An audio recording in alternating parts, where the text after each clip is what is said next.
Welcome, everyone. Maddie's Insights are practical tips based on current research to help us all. I'm Dr. Sheila Segerson, a board certified veterinary behaviorist and director of shelter solutions at Maddie's Fund. Today, we are joined by Dr. Bailey Eagan, director of research at the ASPCA. Dr. Egan has been having some technical difficulties, so just to be safe, she is going to be off camera to do everything we can to take what little bandwidth she has so that we can see her slides. So sorry, Bailey, this must have been stressful, but thank you so much for being here today and sharing the results of your study.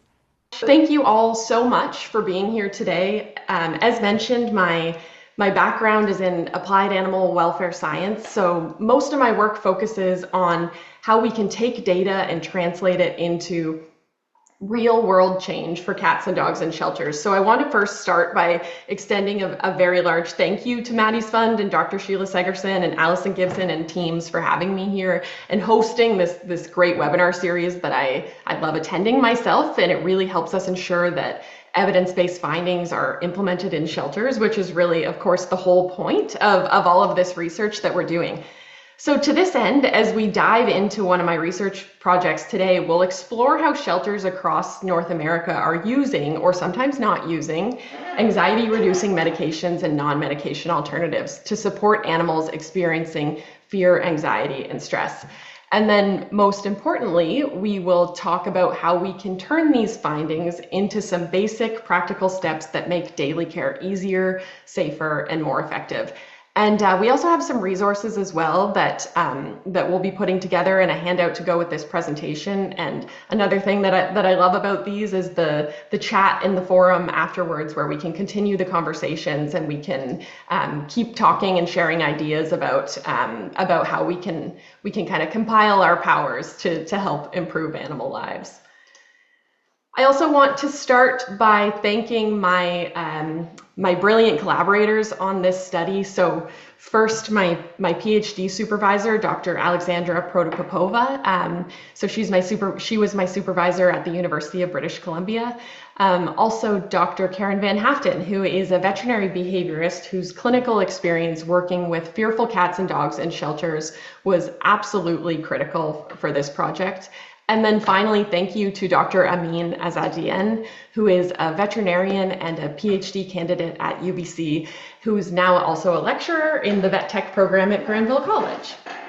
So as you can see, for this study, I was lucky to get to collaborate with veterinarians and other experts, but I myself am a researcher. So while I'll be touching on what medications shelters are using from information that we learned from this study and what the data say, I'll also add and direct you to other sources in the forum for more detailed information about the medical specifics, dosing, treatment plans, and all that good stuff.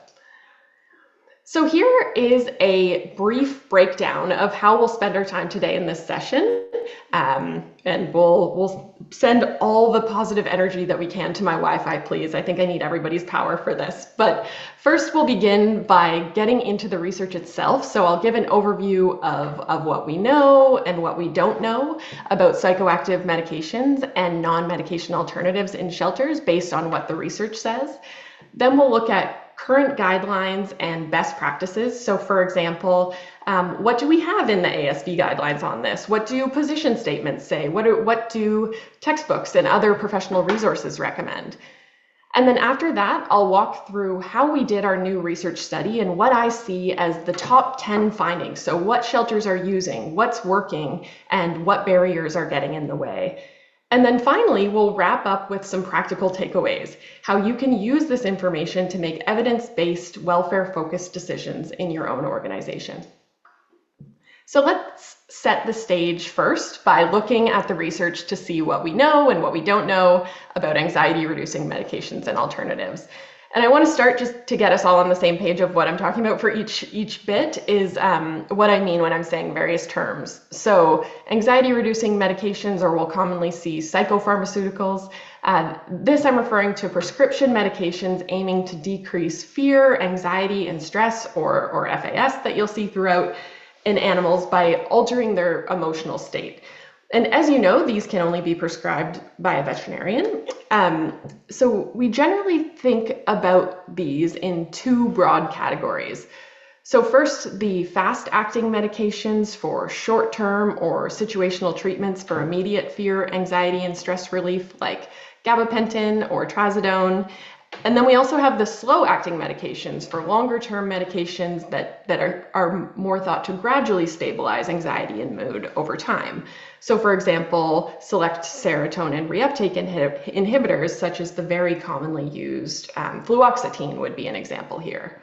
And then we also have non-medication alternatives, which are over-the-counter options that may help reduce fear, anxiety, and stress, and include things like pheromones, for example, a really common feel away, or nutraceuticals such as zilkine.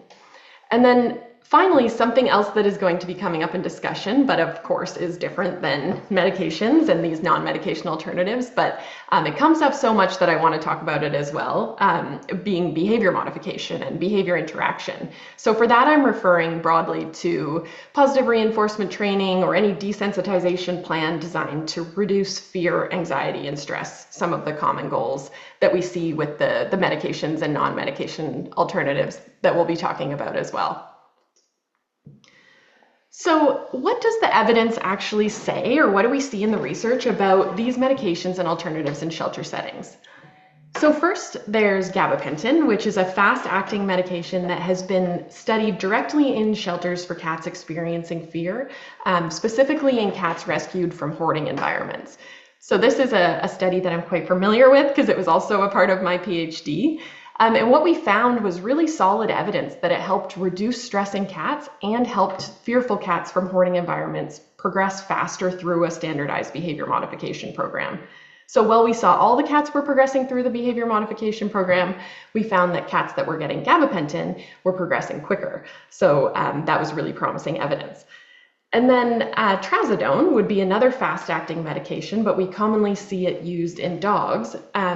In a study conducted by Abrams and colleagues in an animal shelter, they found that dogs that received trazodone on intake had a shorter length of stay and a lower incidence of illness compared to historical controls.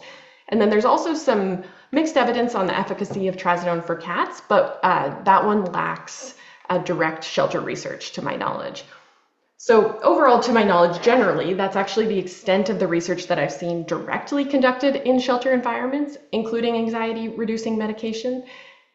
However, we can glean information from research that's conducted in other compatible settings like veterinary clinics and homes. So, for example, fluoxetine is another slow-acting select serotonin reuptake inhibitor, which is widely used for chronic anxiety and behavior issues. But interestingly, to my knowledge, there's no published studies looking at its use specifically within shelters. There's also other classes like tricyclic antidepressants, benzodiazepines, and alpha-2 agonists. But again, similar theme here.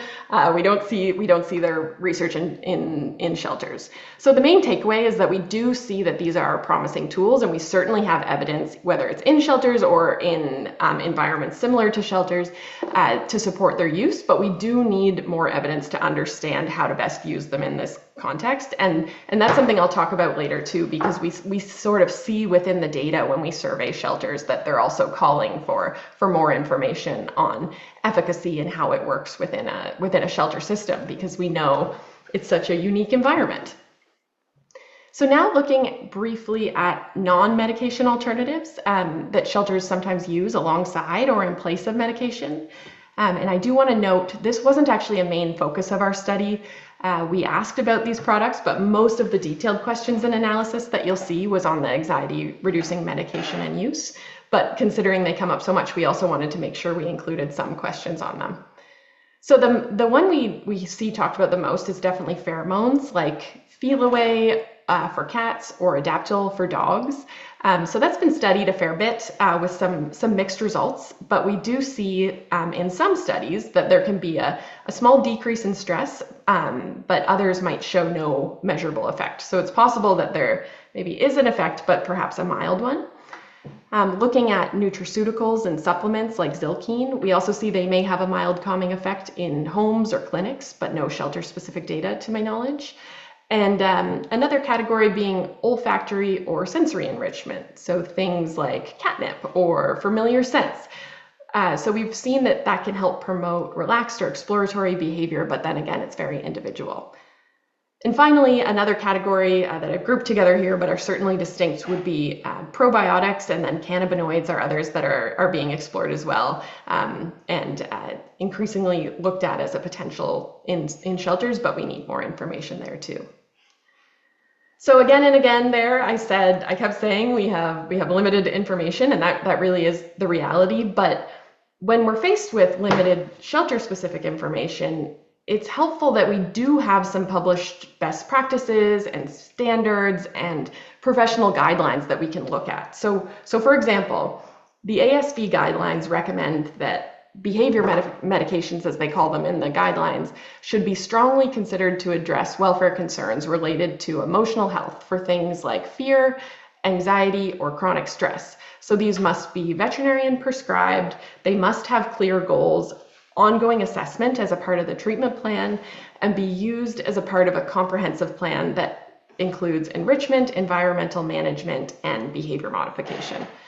So the emphasis here is really on thoughtful, structured use, medication as one part of a full welfare strategy, and it seems to include careful monitoring of efficacy as well.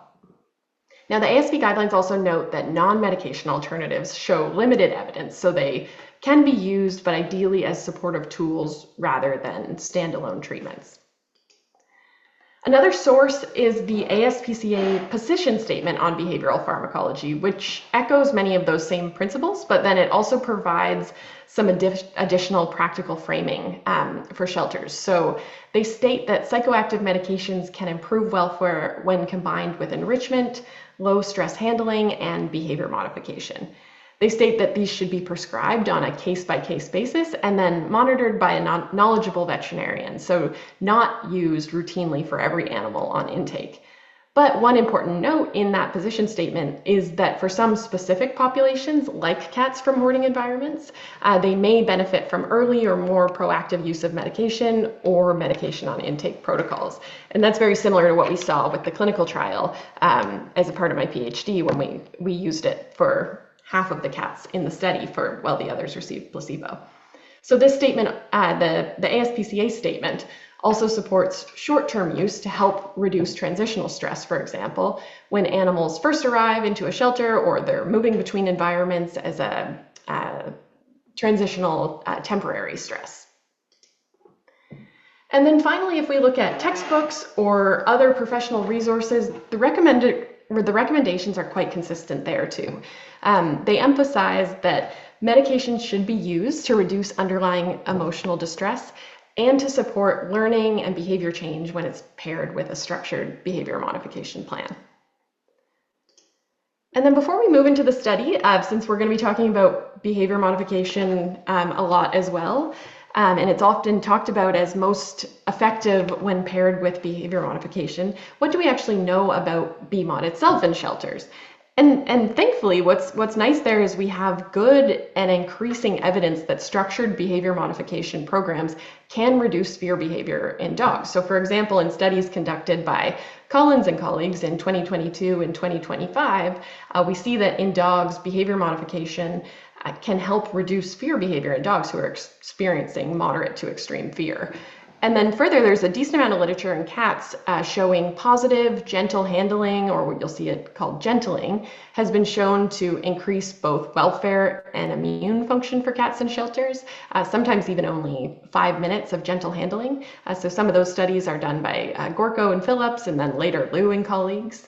And then finally, clicker training and regular human interaction has also been found to reduce stress and increase some key behaviors linked to welfare, like exploration. And that was in a study conducted by Grant and Warrior in 2019. However, something that I find interesting, and I'd love to see more exploration of it down the road, would be controlling for both of these factors of understanding when they're used together, how much anxiety medication is doing and how much behavior modification is doing, and then how they interact. It's very reasonable to believe that using them together is most effective, but I think some more exploration there would also be really interesting. So with all this considered and to set up the study, what knowledge gaps remain? So even though anxiety-reducing medications and alternatives are being widely talked about and often recommended, there hasn't been any published research that evaluates how and why shelters are using them. We also have only a limited understanding of how shelter staff and even adopters or the community feel about these tools, so their comfort levels, their confidence, or any hesitations around it. And then beyond that, we know very little about the organizational and social drivers behind medication use. So things like how decisions are justified, who makes them, and what barriers might get in the way. And then ultimately, there really is a real need for evidence-based guidance for shelters to develop consistent, ethical, and effective behavioral protocols. So our study was designed to start trying to fill those evidence and perception gaps to better understand how anxiety-reducing medications and alternatives are actually being used across North American shelters. So now let's dig into this study itself. So it has been recently published in the Journal of Shelter Medicine and Community Animal Health. And I expect everybody on this call is well familiar with it, but I just want to call it out because I am just so continually impressed seeing the consistent shelter-specific or community-specific actionable research that's coming out of this journal. So you can never be disappointed by going on and seeing what's been published there because it's always extremely beneficial for animal welfare. So if you haven't checked it out, I highly recommend checking out that journal. But for our study, what our aims were, first, we aimed to identify which anxiety-reducing medications and non-medication alternatives shelters are using most often to get a sense of what's happening out there in practice so that we can actually start getting some numbers to what we hear people talking about. We also wanted to explore the frequency these medications are given and look at how those might differ by species. Further, we also examined how participants perceive these tools, so things like their comfort level, perceived effectiveness, how easy or difficult they are to administer in a shelter setting, or barriers that they experience to providing them. And then finally, we explored what factors makes a shelter more or less likely to use these interventions. So together, these aims were designed to give a comprehensive picture of how shelters across North America are using or not using these tools. So we ran an online survey. We were targeting animal shelters and rescues across North America. In total, we received 233 responses. Most were from the United States at about 68% of our respondents, followed by 28% of respondents in Canada, and a smaller number from Mexico at around 4%. So unfortunately, we didn't get a very large sample size in Mexico, so that's a limitation of the study. We did make the survey available in English, French, and Spanish, and we translated the responses we got back. But yes, unfortunately, it was lacking in responses in Mexico. And I do also just want to thank everybody who filled this out because taking time to add to research is certainly no small feat, but really helps us get valuable insights out of what's going on in shelters. So you'll see respondents, they represented a mix of shelter types. So about 45% were private organizations, 24% were private shelters with municipal contracts, 19% were municipal contracts, and around 9% were foster-based or rescue organizations. And we had a range of roles represented, including veterinarians, behavior staff, managers, and animal care staff. That mix was really important because it gave us insight into both the clinical and the operational perspectives of how medication and medication alternative decisions were made. And then in the analysis, we used descriptive statistics to summarize trends and multivariable logistic regression to explore which factors predicted medication and alternative use. So next, I am summarizing our findings. I tried to narrow it down to the top 10 findings that I believe are most relevant to shelters. So there's more information in the manuscript, but I'm focusing on the top 10 findings. So the first finding we saw was that fearful cats are given anxiety-reducing medication more often than fearful dogs are. And I found this really intriguing, as unfortunately we know all too well the negative feedback loop that cats can enter in the shelter if they're experiencing fear, anxiety, and stress if we don't provide an intervention. So what you're seeing here, we have two bar graphs. One is for cats on the top, and the bottom one is for dogs on the bottom. And the x-axis shows the percent of time shelters reported giving anxiety-reducing medication to animals showing fear, anxiety, or stress, ranging from never on the left to always on the right. And the y-axis shows the percent of total responses within each species. And as you're looking at that, I'm just going to check the chat to make sure no one's telling me anything about the Wi-Fi. Okay, perfect. Yeah, you're great. Okay, phew, that's great to hear. I don't want to jinx it. So now starting with cats, you can see that use was quite variable. So about 14% of respondents said that they never use psychoactive medication for fearful cats. The largest group, around 32%, said they rarely use them. Then we have roughly 22% who said sometimes, another 22% who said often, and then 11% said they always give anxiety-reducing medication to fearful cats in their shelter. And then if we look at dogs at the bottom, you'll notice a clear shift to the right. So only about 7% said never, and a much higher proportion, so over half of the respondents, reported giving medication often or always to fearful dogs. So in other words, dogs are more likely to receive anxiety-reducing medication than cats. Cats really do appear to be underrepresented in the use of these tools for welfare support. So despite showing similar or maybe even higher levels of fear and stress in the shelter environment, and despite research showing its efficacy at reducing stress in shelter cats, we still see that this is a gap in care and seems to be particularly so for cats. So now let's take a look at what shelters reported using most often for cats in the study. So this table shows medication listed down on the left, along with whether it's fast or slow acting, its medication classification type, and then the columns show how many shelters reported using it and their average comfort and perceived efficacy ratings. And I realize perhaps this is a little more detail than we need for a presentation, but since you'll have access to the PDF, I thought this might be good to really go through and be able to digest if that level of detail is of interest. So starting at the top, you can see that gabapentin certainly stands out very clearly. It was used by about 68% of respondents for fearful cats, making it by far the most commonly administered medication for cats, that is. It's also rated quite highly. So if you look at how staff were rating their comfort with making those decisions and administering it, we saw that was about a 4.4 out of 5. And then when reporting efficacy, we saw moderate efficacy at around 3.3 out of 5. And then the next most common medications that we saw for cats were fluoxetine at 38% and trazodone at 19%.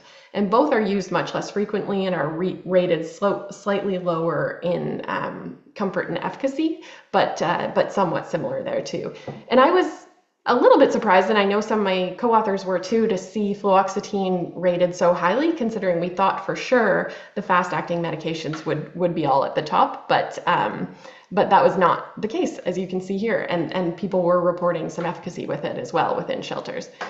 And then we did see a few other medications like benzodiazepines and tricyclic antidepressants were reported occasionally, but overall their use is quite limited, and there were some notes about side effects in more detail in the manuscript. So the key takeaway here is that gabapentin seems to has really become the go-to medication for use for cats in shelters when it's being given. And this aligns well with the research we do have supporting gabapentin as a helpful tool for fearful cats in care, which I know we've chatted about a little bit now. So moving on to dogs. The most commonly administered medication for dogs is trazodone, reported by about 69% of respondents. So as you know, it's a fast-acting medication, and like gabapentin, it's typically used situationally for intake, medical handling, or acute stressful transitions. It also had the highest reported comfort level, averaging about 4.6 out of 5, which is very high. So it seems like people feel quite comfortable about making those decisions and administering it. And then had about moderate perceived efficacy at around 3.4 out of 5. So the next most common were gabapentin at 61%, fluoxetine at 53%, showing that shelters are using a mix of both fast and slow acting, much like we saw with cats. We also saw some use tricyclic antidepressants and benzodiazepines, but these were much less frequent, typically reported by fewer than 10% of respondents. So overall, the key takeaway here was that trazodone has really become the go-to choice for dogs in shelters, and shelters appear quite comfortable and confident when they're using it, which again is promising considering there's in-shelter evidence to support its use for dogs, much like we see with gabapentin for cats. So it's nice to see here the practices align with what seems to be our best available information right now. So we also asked the respondents to their comments on many things like the causes of behavior problems and justifications for anxiety medication. So I'm going to go through some of those now and pull out some of the key trends. So the next figure is looking at what the primary causes of behavior and welfare problems respondents were seeing in their care. So since I'm going to show a few of these plots, I'll take a moment to orient you to what we're looking at here.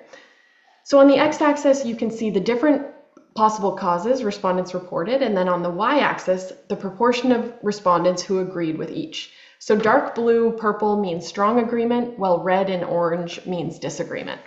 So what's really striking here to me is that the shelter environment itself was most frequently identified as the main cause of behavior and welfare problems.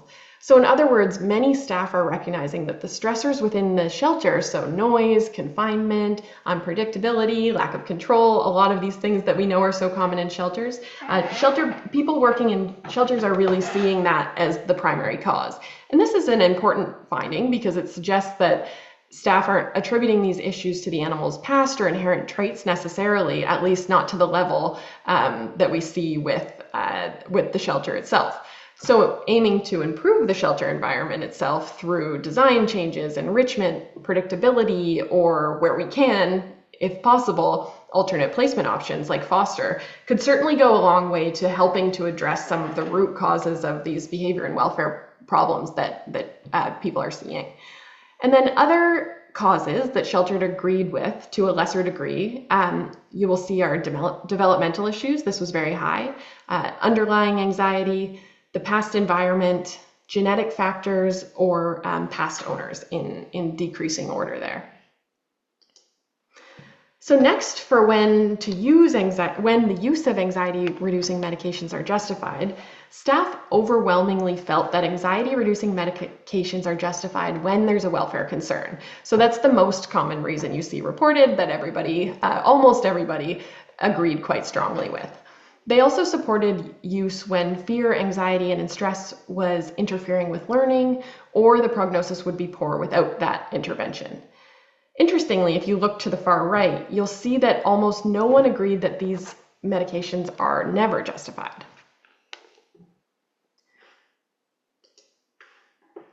So next, what considerations are shelter staff thinking of when it comes to anxiety-reducing medication use? So when we asked what drives medication decisions, the top considerations were safety and efficacy and veterinary recommendation. Staff also placed a lot of importance on how easy a medication is to give, which makes a lot of sense in a very busy shelter environment. And I also think we all know from trying to give cats gabapentin, for example, that's not always a simple feat. So we'll talk about some of those practical tips as well later. So there was still high agreement with recommendation by a trainer and controlled substance status, with cost being the lowest consideration, at least when making these decisions. But when it comes to barriers to making the decisions, the top barriers reported to administering anxiety-reducing medications were cost, uncertainty about efficacy, and concerns about adoptability, all really practical, welfare-centered hesitations. So it's not surprising, of course, to see that cost is a limiting factor for shelters. We see this very commonly for many different reasons, but the lack of widespread evidence of efficacy also emerges as a top barrier. So not knowing if it's going to be effective in the shelter is preventing the use of actually administering the medication. So this is where we see getting more and more evidence, especially evidence in shelters, is likely going to help reduce this barrier where it does exist. Some respondents also mentioned side effects or concerns about side effects, limited time, and then getting access to veterinarians as challenges.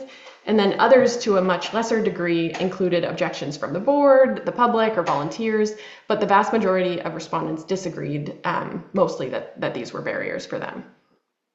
So overall, these reported barriers reflect that shelters are thinking critically about how, when, and why to use these tools responsibly, but some key aspects are blocking their use. Next, I want to briefly mention non-medication alternatives and what we saw where. So when we asked about non-medication alternatives, pheromone products like Feel Away or Adaptil were actually reported almost as frequently as the most common anxiety-reducing medications. We also saw nutraceuticals such as Zilkine were also fairly common, used by about 30% of respondents, and then herbal supplements and cannabinoids were used less frequently, and some shelters said they used no alternatives at all. And when asked about considerations for non-medication alternative use, respondents recognized that alternatives like pheromones or nutraceuticals have somewhat unknown efficacy, but they still felt that their use was justified. So most agreed that these tools can be helpful as a first-line or complementary treatment, especially when used alongside other approaches. Very few felt that they should only be used as a last resort or that they were never justified, which shows that staff do see value in these options, even if the evidence might show somewhat mild effects. And then finally, for the last finding I want to highlight before we get into some quick overview of practical tips, I want to highlight how some of the responses varied by shelter type. And there's a lot more digging into this in the manuscript, but on a high level, municipal shelters tended to face more structural challenges. So they reported board objections more often, and they cited no time or cost as some of the common barriers to administering anxiety medication compared to private shelters who were less likely to report those challenges. So this really speaks to the unique constraints that municipal shelters operate under and how those can limit welfare supportive interventions like medication use. And then on the other hand, foster and rescue-based organizations were more open to using non-medication alternatives. And interestingly, they strongly disagreed that these should only be considered when other options fail. So that might be because alternatives like pheromones or supplements may be more practical in foster homes. And as we saw earlier, the shelter environment itself is often one of the key main sources of stress. So once animals are in foster, any mild supports may actually be more effective. But what I see from this is that barriers and experience with anxiety-reducing medication and non-medication alternative use is going to be influenced by many different factors, like what type of organization is using them. Therefore, addressing access to care may look very different organization to organization. So now that we've talked extensively about what currently exists, what knowledge doesn't exist, what shelters are doing, and what challenges they're facing, let's move into talking about how we can implement some of this action. And I know because we had a bit of a delayed start, I do want to mention too, like answering questions and having more discussion. I'll be very available in the forum afterwards, and I'll make sure that we get all of that addressed too, since we've needed to adjust a little bit today. So a good start, of course, is implementing key guidelines and making sure you and your teams are aware of all of the resources that are out there. Across all literature reviewed, so clinical trials, case studies, ASV guidelines, ASPCA position statements, textbooks, professional guidance, the overall broad message is fairly clear. Medication can play a role in improving welfare, but it works best as a part of a balanced, evidence-based plan that also prioritizes environmental support and behavioral support and close monitoring. And I expect you're very familiar with the ASV guidelines and have them handy, but of course, any other small improvements that can be made that are outside of the anxiety-reducing medications are going to help improve welfare, so it makes the challenges that you might need to address with anxiety-reducing medication also smaller. And of course, we see many gold standards of what the best possible care is, but thinking of it as a spectrum and implementing even small action where you can at least inch closer to best practices if they are a gold standard that's really hard to meet, we do still see a lot of evidence showing that even small changes make big differences. So I think any action is worth it. We also saw in the survey responses, shelters are a really challenging environment. So making any action that can improve animal welfare you will see a difference in animal lives, as you all know well. And I'm going to be linking every resource that I'm talking about here. I also want to quickly highlight an excellent Maddie's Fund webinar. So this was by Dr. Sarah Bennett. So it focuses on behavioral pharmacology in shelter settings, and that's diving more into the clinical side. So things like when to prescribe, how to monitor, choosing the right medication, considering outcomes. There's also a behavioral pharmacology chapter in the Animal Behavior for Shelter Vets and Staff book with an updated edition that's coming out soon. So if you're looking to deepen the medical and veterinary aspects of implementation, those would be two resources I would really recommend taking a closer look at and making sure your teams are familiar with.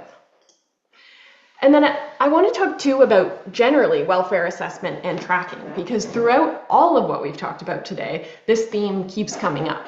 So welfare monitoring and having an idea of how your population is doing, of course, matters for many reasons.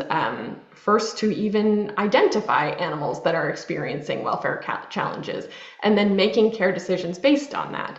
You'll remember that we saw that fearful cats get anxiety-reducing medication less than fearful dogs do. So perhaps if we had some objective measures showing that a cat is having trouble in the first place, that may help us make those decisions about when we are in need of more intervention. Then, once a cat is receiving treatment, as we see across all guidelines, there needs to be some sort of ongoing monitoring to see if it's helping, or if the treatment plan needs to change again.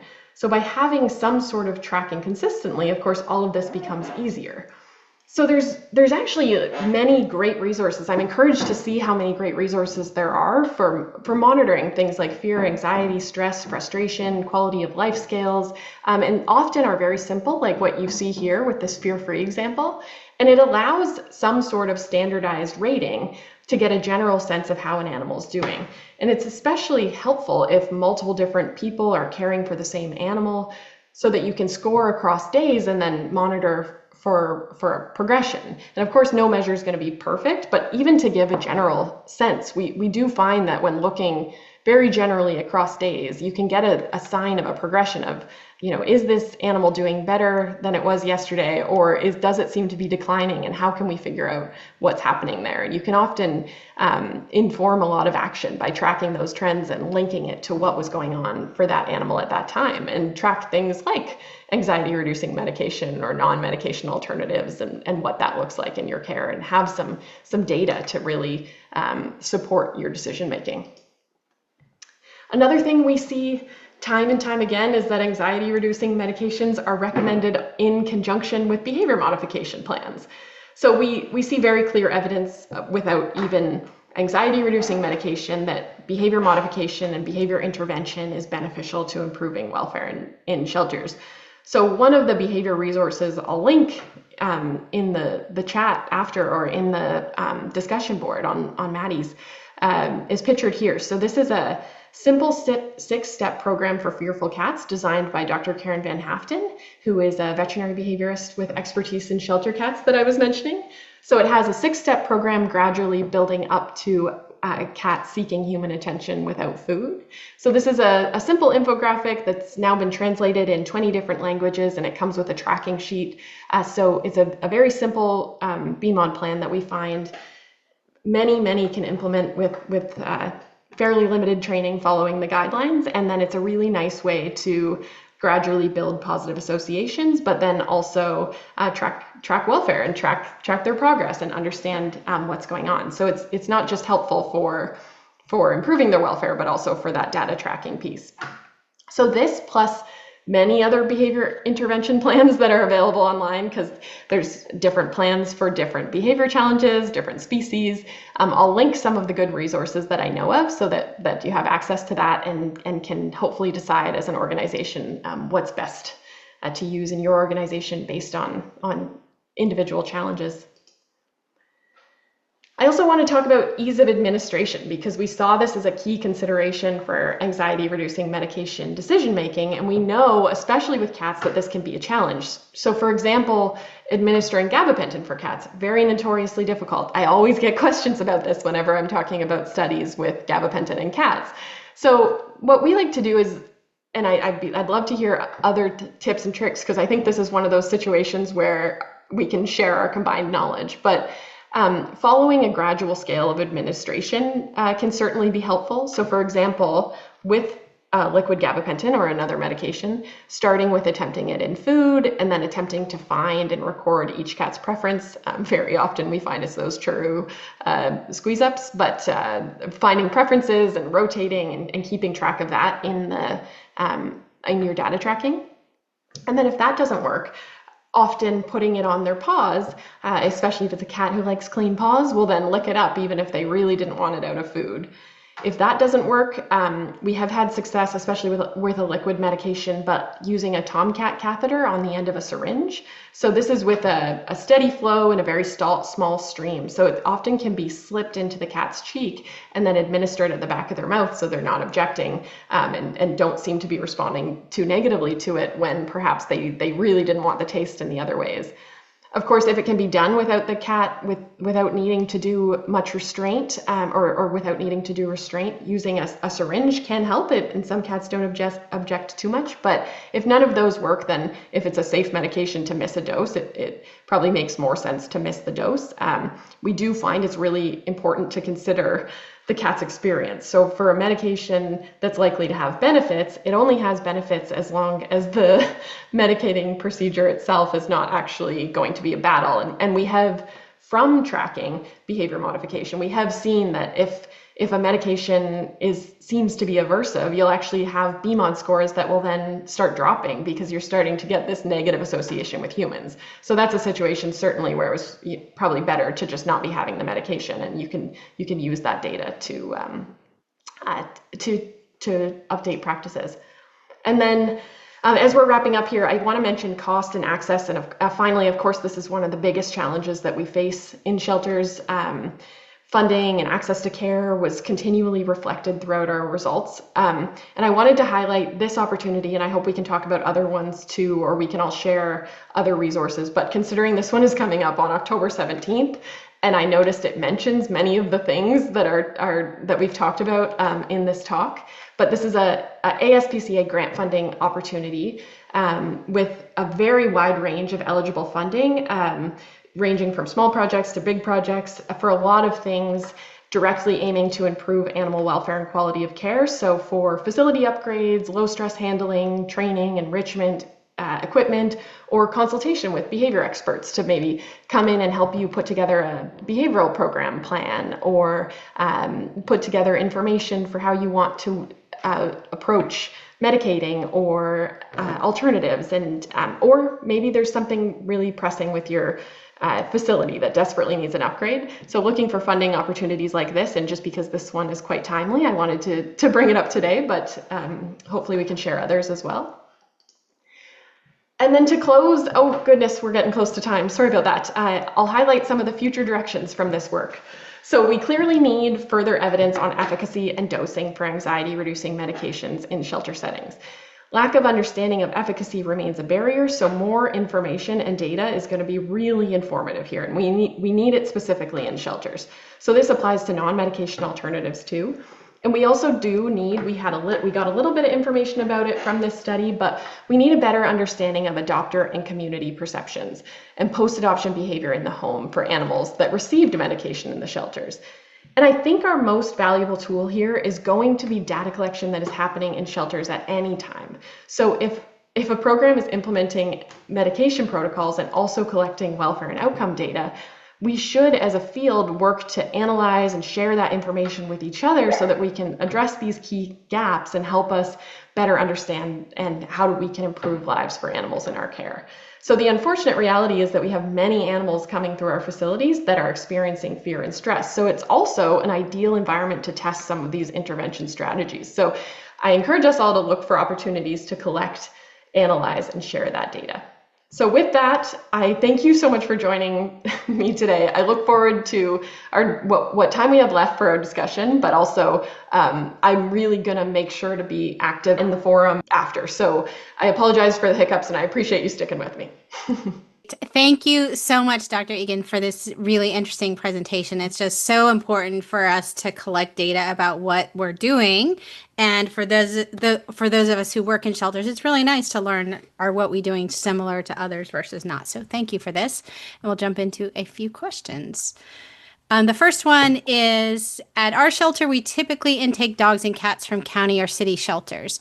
I'm wondering, would they still benefit from trazodone or gabapentin upon arrival, or might the effects be diminished since they've already been exposed to a different shelter environment? Hmm. My sense is that any time that an animal is any animal that's in transition that is experiencing fear, anxiety, and stress, we do see evidence of it benefiting. So I think the fact that it's going through a stressful transition, even if it's from another shelter. Now, of course, if it seems to be doing all right, then of course maybe that wouldn't be a good candidate for it. But if it seems to be experiencing stress from the transition, my thought would be to give it a shot. If a vet agrees. Wonderful. And as a vet, I do agree with what you just Okay, said. great. Please. Obviously, everyone should be consulting with their own veterinarian as well. Yes. All right, next question. How are shelters managing the fact that now, using behavior meds, there's a huge increase in the number of meds that need to be administered in the shelter, and now it's taking much longer for our tech to prepare and finish handing out meds twice a day? How are shelters handling that was the question? Yeah, how are shelters managing the increased Managing. workload? Well, I do think that is a challenge as well. What I would say, unfortunately, it's an unsatisfying answer, but we see no time as a key barrier. So no time to manage that. The protocols aren't simple, especially if you're doing combinations. So that to me seems like a capacity issue, and that is part of the pros and cons of it. I I'm sorry, I don't actually have a good suggestion there of how to manage that, except for that I know others are reporting the same, that no time is a barrier to anxiety medication administration.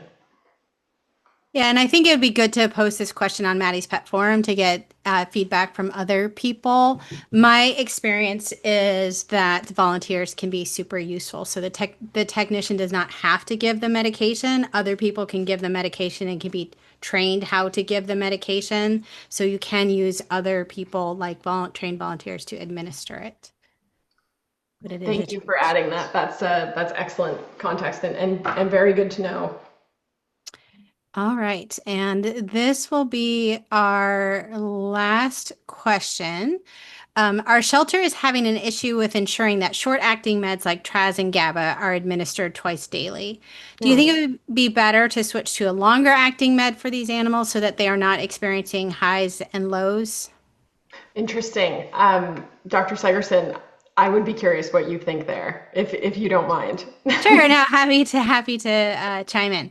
So the challenge with our long-term meds is that they take a long time to actually start working. So most of these meds are going to take 6 to 8 weeks, sometimes earlier, to start working. So with that in mind, um, I personally would rather have Traz or GABA or whatever it is you're using as short-acting meds once a day than not at all.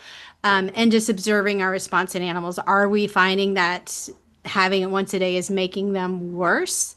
I kind of subscribe to the idea that something is better than nothing. So, and I would, if you know early on they're going to be probably be a long stay pet or longer stay pet, I would be starting both at the same time. All right. So that is all we have time for today. We do have a couple of other questions that we didn't have time for, which, as Dr. Egan mentioned, she will answer on Maddie's Pet Forum. Thank you all for sticking through with us today through the technical difficulties. And Dr. Egan, thank you so much for powering through, and so glad your internet held out. Me too. Thank you very much.